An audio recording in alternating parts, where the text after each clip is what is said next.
भिन्न पढ़ने वाले बेटा, भिन्न होता क्या है, फ्रैक्शन क्या होता है? वो संख्या जो पूर्ण नहीं होती, अपूर्ण होती है, उसी से भिन्न बनती है, वही भिन्न होती है, उसी को फ्रैक्शन कहते हैं। अब भिन्न में दो चीजें होती हैं बेटा, एक तो अंश होता है, दूसरा हर होता है। हर मतलब हरने वाला, रावण हो गया ससुर। अंश हमेशा ऊपर रहेगा, अंश खुश हो गया कि मैं हमेशा ऊपर रहूंगा, और दूसरा होता है हर। न्यूमरेटर और डिनोमिनेटर, न्यूमरेटर होता है, डिनोमिनेटर होता है। तो अंश होता है और हर होता है। अब देखो, कभी कभी अंश बड़ा होता है, कभी कभी हर बड़ा होता है।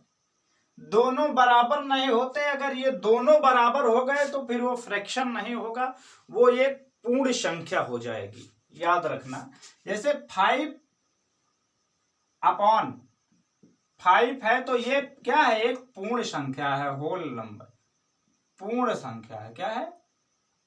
पूर्णांक है। इसको बोल सकते हैं पूर्णांक, पूर्णांक बोलो। लेकिन 6/5 है तो ये पूर्णांक नहीं है। क्यों? क्योंकि इसको जब काटोगे आप तो इसमें कुछ ना कुछ शेष बचेगा, तो जिसमें शेष बचेगा वो पूर्णांक नहीं होती। तो चलिए हम लोग बेटा बात करने वाले हैं भिन्न। भिन्न क्या होते हैं, भिन्न से किस टाइप से प्रश्न आते हैं, उनको किस टाइप से सॉल्व किया जाता है। तो भिन्न में सबसे ज्यादा दशमलव वाले आते हैं। कहते हैं कि दशमलव तक हल कीजिए। क्वेश्चन आपको दे देगा, कहेगा दशमलव तक हल कीजिए, या फिर कह देगा दशमलव में मान क्या होगा, दशमलव में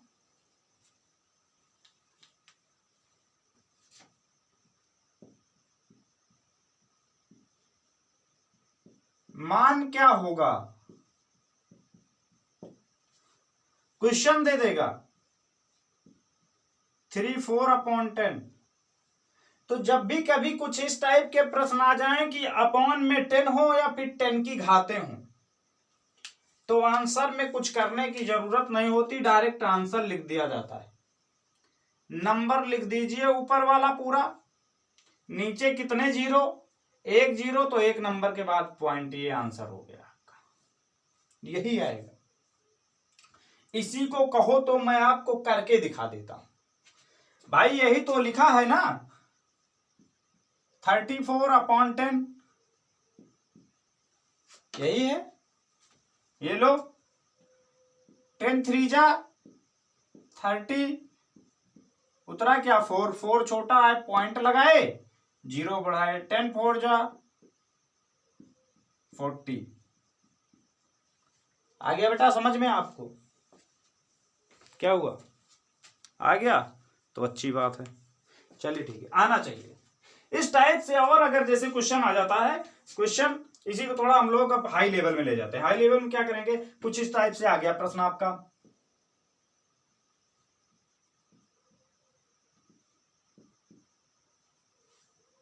चलिए आंसर कमेंट कीजिए बेटा, आंसर कमेंट कीजिए।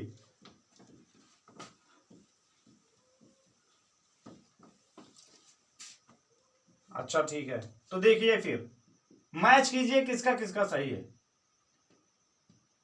नंबर लिख लिए, नंबर नीचे कितने जीरो, 2 जीरो, तो 2 नंबर बाद पॉइंट लगा लेंगे, 1 2, यहां पे लग जाएगा पॉइंट, ये आपका आंसर हो गया। एक और आ गया, अब थोड़ा सा डिफिकल्ट करते हैं इसको, कर दिए डिफिकल्ट, ये लो।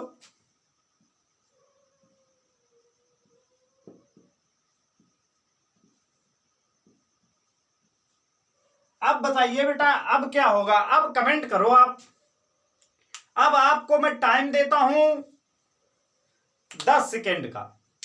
10 सेकेंड के अंदर आपको आंसर कमेंट करना है, उसके बाद मैं बताऊंगा, फिर देखना कि अब आप में कितना दम है, कितने पानी में हो आप लोग यार।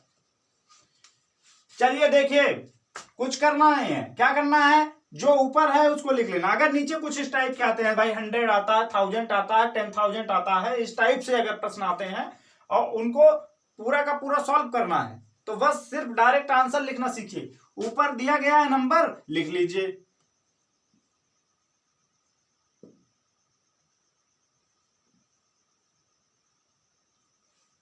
ये नंबर लिख लिया, नीचे कितने जीरो बेटा, 2 जीरो।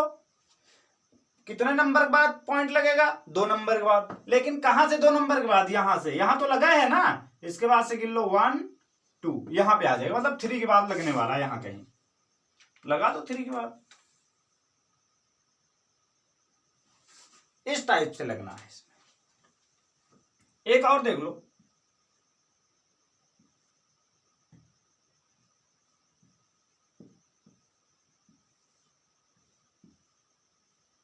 टेन की पावर 3 आंसर। इस टाइप से बेटा प्रश्न आ जाए, घबराने की जरूरत नहीं है। इसको देख के इसका मतलब पता क्या हुआ, इसका मतलब ये हुआ कि यहां पर 3 जीरो हैं, जितनी पावर उतने जीरो, 10 में जितनी पावर उतने जीरो। तभी इनको हम हटा रहे हैं और डायरेक्ट पावर को देखकर कैसे आप लोग हल करोगे वो बता रहे हैं। इसको लिखना है वैसे, ये लिख लिए।